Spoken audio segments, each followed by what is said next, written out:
Bonjour. Michel Régnier, alias Greg, était un scénariste, dessinateur et romancier très prolifique. Il est connu essentiellement pour sa série Achille Talon, dont il existe actuellement 48 albums. Il a scénarisé et dessiné un grand nombre d'autres séries comme Les As, Rock Derby, Zig et Puce ou Constant Souci.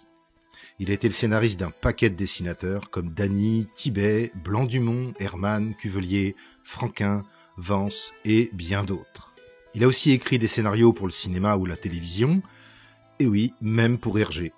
Il a même écrit des épisodes pour La Croisière s'amuse, sans compter tout ce qu'il a écrit sous d'autres pseudonymes, des romans polars par exemple. Il a été rédacteur en chef du journal de Tintin pendant des années, il a animé une rubrique sur le dessin et la BD dans l'émission Les Visiteurs du Mercredi dans les années 70, et impossible de citer tout ce qu'il a fait, ce serait trop long. Mais alors, comment j'en suis arrivé à rencontrer ce géant de la BD ? Avant ça, si vous aimez mes vidéos, n'ayez pas peur de mettre un pouce bleu et même de vous abonner et d'activer la cloche. Ça n'est pas grand chose, mais ça me ferait grand plaisir. Et désormais, dans certaines de mes vidéos, je ferai gagner un dessin original à la première personne qui trouvera le mot mystère et le notera dans les commentaires. Attention, ce mot peut être découpé et éparpillé à plusieurs endroits de la vidéo. Revenons à Greg. Tout commence lorsque j'avais 16 ans. Je me lie d'amitié avec la veuve de JG, Annie Gillin et son fils Laurent, à qui j'étais allé montrer mes dessins. Qui était JG ? Oula, encore un géant de la BD, je vous en parlerai une autre fois. Toujours est-il que cette maison n'était pas loin de mon lycée, et j'allais leur rendre visite de temps en temps. Ah, cette maison de Draveil en banlieue parisienne, c'était un véritable musée. Et d'ailleurs, beaucoup de choses qui étaient dans cette maison ont fini dans un musée en Belgique. Musée qui a malheureusement fermé depuis. Bref, Annie Gillin m'avait proposé à l'époque de reprendre la BD humoristique de son mari, Blondin et Cirage. J'ai fait beaucoup d'essais et finalement les dernières planches avaient convaincu. Voici une lettre que m'avait envoyée Annie Gillin alors que j'étais parti vivre en Nouvelle-Calédonie, mais je revenais régulièrement en France. Ça ne s'est pas fait finalement, et je sais aujourd'hui que je n'étais absolument pas prêt. Et très franchement, une reprise de Blondin et Cirage, je ne suis pas certain que c'était une très bonne idée pour l'avenir. Vous voyez ce que je veux dire ? Même si je pense que cette BD n'avait absolument rien de raciste et que JG l'était encore moins. Mais bon, j'étais jeune, j'étais sur un petit nuage, reprendre une BD d'un des plus grands de la BD franco-belge, c'était pas rien. Il fallait un scénariste, et Annie Gillin ne voulait pas n'importe lequel. Elle a alors pensé à Greg. Mais obtenir le numéro de téléphone de Greg, même pour Annie Gillin, ce n'était pas une mince affaire. Les éditions d'Argo proposèrent alors que je passe à leur bureau pour lui faire envoyer un fax. Ça n'était pas vraiment un rendez-vous chez l'éditeur d'Argo, mais l'idée d'aller là-bas me rendait fou de joie. J'ai gardé ce fax que j'avais soigneusement préparé avec un petit dessin des personnages, mais impossible de le retrouver dans tout mon bordel, tant pis. Lorsque je suis arrivé, je me suis adressé à une secrétaire, et voilà ce qu'il s'est passé.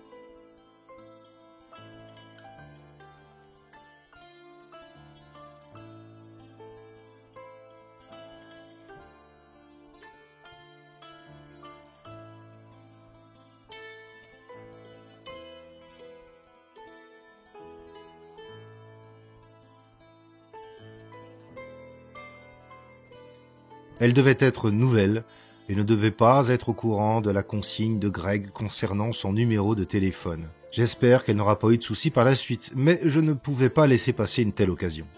Merci à elle. Le problème du fax n'était cependant pas résolu. Il me semble avoir fini par trouver le moyen de lui envoyer, mais je n'ai eu aucune réponse. J'ai gardé le numéro précieusement et je n'ai pas osé l'appeler tout de suite. C'était plutôt l'armée qui m'appelait bientôt. Par chance, je restais sur Paris. Pourtant, un jour, je pris mon courage à deux mains et je l'appelais. Et c'est plein de hardiesse que je m'adressais à lui. Enfin, presque. Et je lui reparlais alors de cette reprise de Blondin et Cirage. Il m'a dit que ça n'était pas une très bonne idée et refusa. J'étais déçu, sur le moment, mais je pense qu'il avait raison. Il me proposa alors autre chose, un peu dans ces termes. Par contre, si vous voulez, prenons rendez-vous, vous viendrez chez moi présenter votre travail. Je crois que j'ai failli m'évanouir. Et me voilà tout fier, et en même temps plein de trac sur le chemin en direction de Neuilly-sur-Seine, ville bien connue pour... non, c'est pas le sujet. Je me souviens de ce grand palier au 3e, 4e, 5e étage, je ne sais plus, dans cet immeuble ancien assez luxueux. Et la porte s'est ouverte. Son regard était sévère, j'étais plus qu'impressionné. J'étais liquéfié. Il me fit m'asseoir dans un fauteuil. Sa femme me servit à boire. Il s'est assis à ma gauche. Je lui tendis mes dessins. Il le regarda un par un, poussant de temps en temps des pas bons, des ouais, et une ou deux fois même de la merde. Ce temps m'a paru être une éternité. Finalement, il me les rendit et me dit que j'avais du potentiel. Waouh! L'ambiance s'est alors détendue. Nous avons parlé de lui, de moi et de BD, bien entendu. Il m'a montré quelques planches originales d'Achille Talon et la sentence a fini par tomber.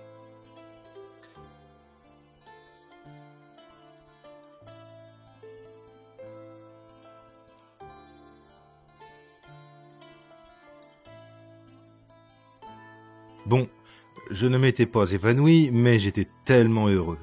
Puis, j'ai voulu lui demander de me dédicacer un Achille Talon que j'avais amené, mais au lieu de ça, il m'a tendu les pages originales qu'il avait sorties et me les donna.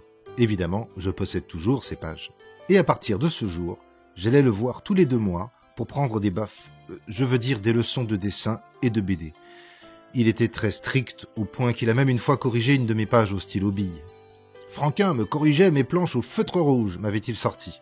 Je n'ai pas retrouvé toutes les pages que je lui avais montrées, mais en voici quelques-unes, avec ses corrections, bien souvent au crayon tout de même, ce n'était pas un sadique. Ceci dit, je me dis que ces pages sans valeur en ont juste pris parce qu'il a dessiné dessus.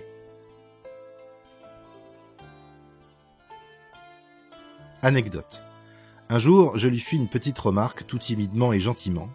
Étant musicien, je lui ai dit qu'il faisait souvent les notes de musique à l'envers dans ses bulles. Il l'a super mal pris et m'a copieusement remis en place. Une fois, j'avais dû répéter une fois de trop la phrase « Ah bah c'est pas facile ». Il a hurlé que la BD n'était pas un métier facile et il a tapé tellement fort du poing sur la table que j'ai cru qu'il allait la casser. Et j'ai reçu un sacré savon. Bien sûr, la majorité du temps, il était très cool. Je ne voudrais pas le faire passer pour un tortionnaire. Dans les premiers dessins que je lui avais montrés, il y avait des lampadaires. Il remarqua que je recopiais les lampadaires que dessinait Franquin. Il m'encouragea à dessiner ceux qui étaient autour de chez moi et plus généralement à dessiner beaucoup d'après-nature. Alors du coup, j'ai eu une période lampadéromania et j'en ai dessiné toute une collection. J'étais donc à l'armée au début, puis informaticien de salle à la BNP ensuite. J'avais peu de temps pour produire beaucoup, alors je préférais me concentrer sur une seule page à chaque fois que je dessinais au mieux. Environ 2 ans plus tard, c'est du bureau que je l'appelais pour fixer le prochain rendez-vous. Il me répondit très calmement et me dit « Je suis désolé, ça ne sera plus possible, ma femme est décédée hier. » J'appréciais beaucoup la gentillesse de sa femme. Ce fut pour Greg un drame dont il ne se remettra jamais. À cette époque, je commençais à fréquenter un club de BD, le Saucisson Club, dont certains membres, dessinateurs et scénaristes, connaissaient également Greg personnellement. Alors, quelques mois après, j'ai tenté de le rappeler, pas pour un cours, mais pour lui proposer de venir participer à une soirée dans le restaurant du club. Il déclina très poliment et s'excusa gentiment de ne plus s'occuper de moi et me souhaita de réussir. Il était vraiment dévasté, je ne l'ai plus revu, il mourut en 1999. Bien avant moi, il avait eu d'autres élèves. J'ai peut-être été le dernier, mais au cursus incomplet, j'ai envie de dire. C'est la vie. Il m'a tout de même appris beaucoup de choses. Alors, presque 30 ans plus tard, je crois que je peux dire merci, monsieur Greg. Et merci à la charmante secrétaire de chez Dargaud, sans qui cette rencontre n'aurait sans doute pas eu lieu. Je pense que malheureusement aujourd'hui, rares sont les jeunes qui connaissent Greg. Alors, pour ceux qui voudraient découvrir un peu de son œuvre, voici les albums d'Achille Talon, mes préférés que je conseille. Le roi des autres, Viva Papa, Le coquin de Sort et l'archipel des Sans-un rond. Mais aussi, en tant que scénariste, ses chefs-d'œuvre de la série des Spirou. Le prisonnier du Bouddha, QRN sur Batzelburg et les 2 Zorglub. Avez-vous trouvé le mot mystère ? Soyez la première ou le premier à l'écrire en commentaire et vous gagnerez un dessin original. À bientôt pour de nouvelles histoires.